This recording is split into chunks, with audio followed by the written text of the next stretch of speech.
morning, everybody. Hope everybody's well. Well, this last week has been kind of all over the place. Parts coming in little by little, trickling in. Got reflectics and some more ceiling panels. So we're just kind of hitting all the tidbits, all the little stuff. Haven't really been out on the trail, even though absolutely wonderful weather we're getting out here. I know a lot of you been getting hit with some crazy ice storms and super cold weather, and out here it's almost like spring again. Been just tidbits, little things here and there, trying to get what I can, getting the body mounts ordered and whatnot, that stuff taken care of. And yeah, we're just gonna be putting up some furring strips in the ceiling so I can start getting that installed. Got lights on the way. So yeah, we're gonna plug along in this episode and just do what we can until we're ready to really start slamming things together once those body mounts are in. I also wanted to give a shout out to all of you that hit that subscribe button. We're on. Don't have to cancel a live for the 11th this Wednesday, 6 o'clock p.m. Pacific Standard Time. I'm totally looking forward to it, chatting with some of y'all that tune in. Any questions you have, I'll just probably be rambling, give you a little background on myself and starting the YouTube channel, whys, what fors, all that kind of stuff, and just shoot the shit. Be sure to tune in, 6 p.m. Pacific Standard Time, Wednesday, February 11th. First Q&A going live. Pretty much for the last week, just been, like I said, tidbits here and there on the van, making some progress, finding other things wrong. We'll talk about that later. But for now, we're burning daylight. Let's get to work, start plugging away on this thing, see if we can't get that ceiling done.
Well, it's a new morning. Still been just plugging along at the van, just little things here and there. And if some of you have seen my posts, we hit up the Tibetan monks from Gaiden Shartsi Monastery. Have been up in the area, so I've been hanging out down there and just doing some studies. I just find it quite fascinating.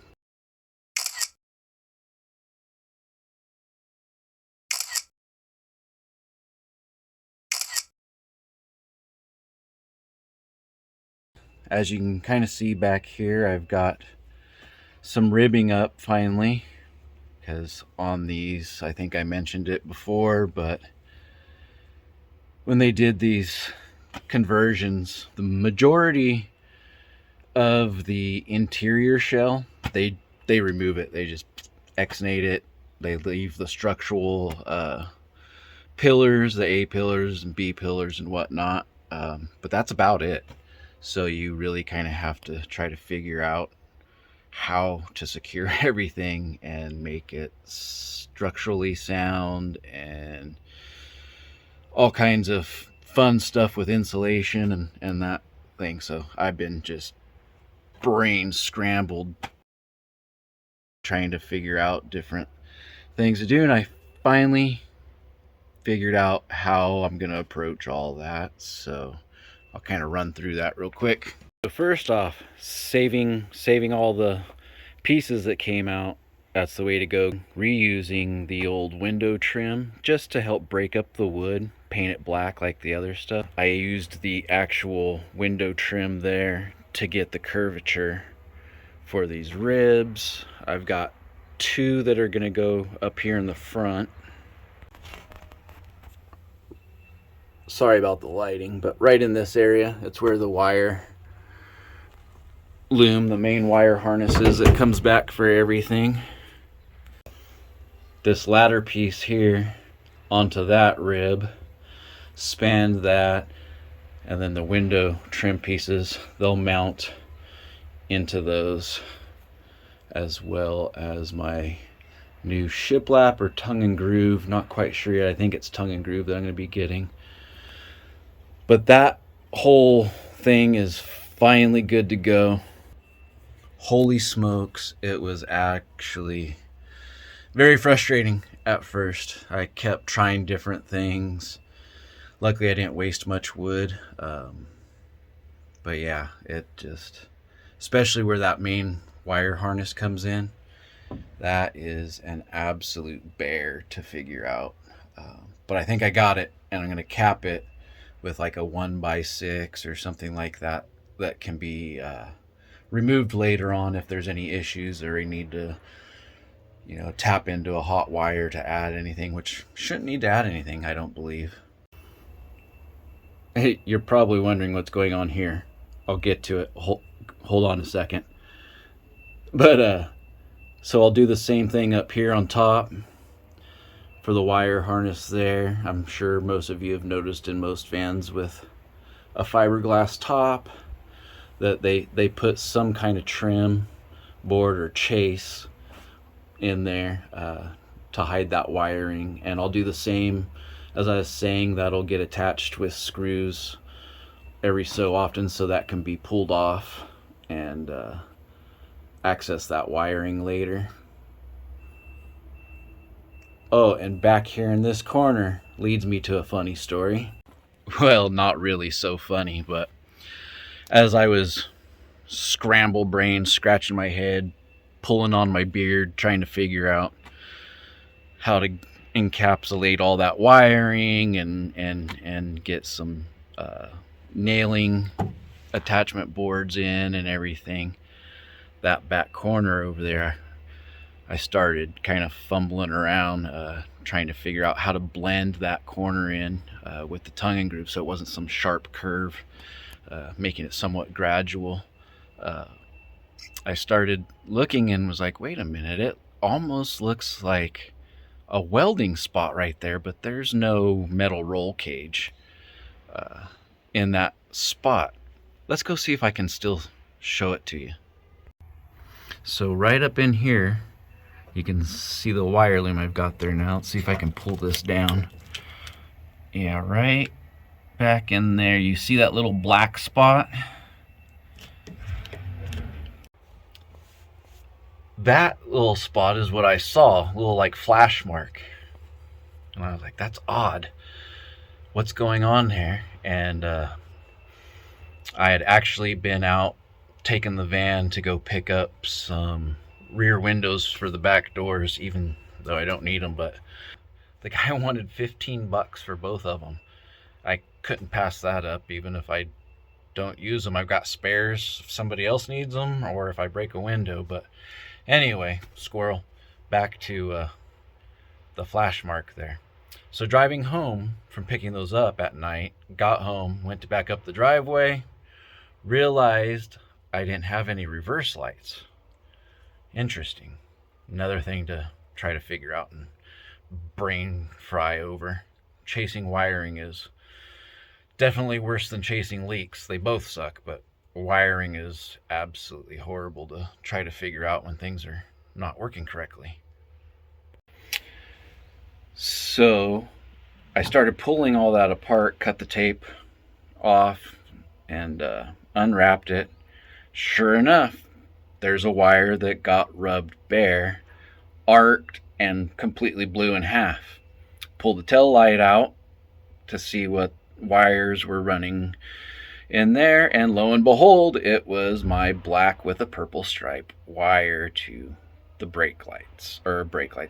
reverse lights that I'd already checked fuses. I did all the other troubleshooting stuff and everything was fine. So, lesson learned there, folks. Even though that was stock, how it comes, always make sure where there's tight bends, there's a cutout and there's an edge, cover it, put a piece of U-trim, put a piece of wire loom, something, because it's gonna rub bare. And I am betting that when they did the build before, they covered all that up so it wasn't visible.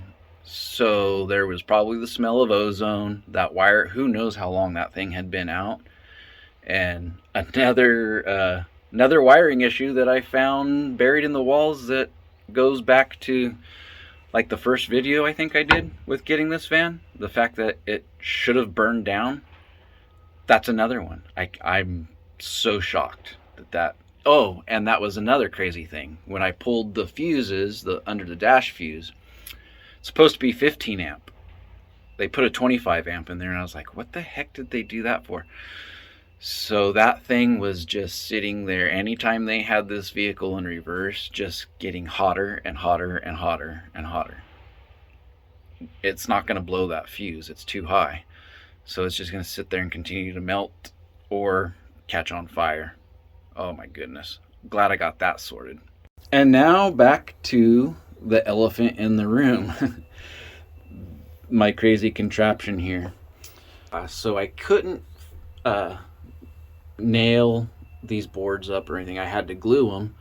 And so that was my concoction, if you will, for holding that stuff up in place. The middle one is like ratcheting deal. It's like for your truck bed or something to hold stuff in place. I used to use in the Jeep. So I got that in the middle. That pushes everything up, and then that's wifey's cobweb dust thing. That's a retractable handle. You just turn it and whatever. And then that one, same thing, but it's for like painting or whatever, for an extension for a roller. But it works. You utilize what you have, right? I'm on a budget. I don't, like I said in other videos, I don't have a bunch of money because I don't go chasing money. I live pretty simply, don't require much. Most of everything I own is either gifted, used, or hand-me-down type stuff, or I find stuff at thrift stores. Like, that's just how we roll. Like, we like to use our money to enjoy life and not chase money, because that's not very enjoyable. Maybe to some of you. I don't know. Definitely had my times where I chased money, but yeah, that's what I came up with. It works great. The ceiling's starting to come together. It's looking pretty good. Another thing I was able to get taken care of that was kind of bugging me. I don't know why it was bugging me so much, but it was. So I was able to get the wood trim pieces off. This one was cracked completely in half. I got it glued back together, and mainly they were just super dry. All that wood is just in here is really dry, so I hit it with some Scandinavian clear oil and cleaned it up a bit. I think it turned out pretty good. It definitely looks a lot cleaner. I'm pretty pleased with that. It was, like I said, I don't know why, but it was just bugging me. Just about got all the holes filled in finally. Some galvanized sheet metal and Sikaflex. There were a lot of them.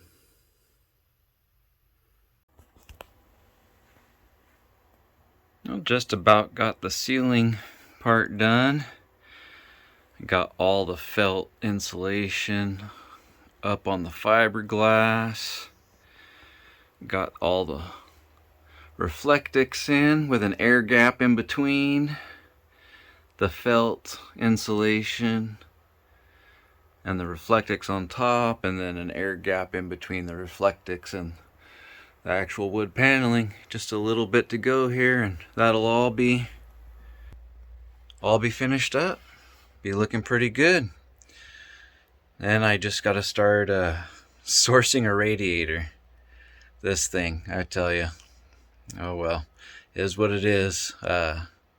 Couple pinholes in the top tank, but 30-year-old radiator that somebody actually put water in for a while instead of antifreeze. It's kind of rusted in there anyway, so looks like we're going to be replacing that too. All right, I'm going to finish this up and get ready to call it quits and get you all this video out for a little bit of an update.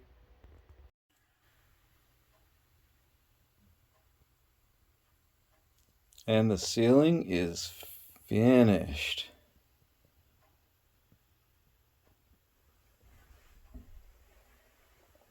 Turned out pretty good. All right, y'all. Thanks for tuning in. And once again, thank you all that helped with getting us able to do our live Q&A. Super stoked on that. Up to 53 subscribers. Y'all are awesome. Coming in clutch. Appreciate y'all so much. And man, it looks nice. Oh, and it smells so good in here too. That's going to be awesome. Remember, the woods are for meandering. We'll catch you on the next one.